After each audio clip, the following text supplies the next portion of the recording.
Hi all, welcome back once again to VIH Jobs series. Today we are having a website which is called Sedlock I, which is an alternative of Have I Been Pawned.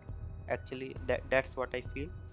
So the from here you can investigate the email ID and much more thing. Let's check out vihgroup@gmail.com. Let's click investigate, and here you go. You found a little bit information about where this was disclosed. So this is a stats of this email ID where this was breached. So it was breached on meme chat. Actually, there is no leak found, there is no paste found, and the account is on this platform as well. So this is how you can find little bit information about email ID if you are investigating any specific email domains or something. So give it a try and let me know how's the experience and what do you feel about this website. Have a great day. Jai.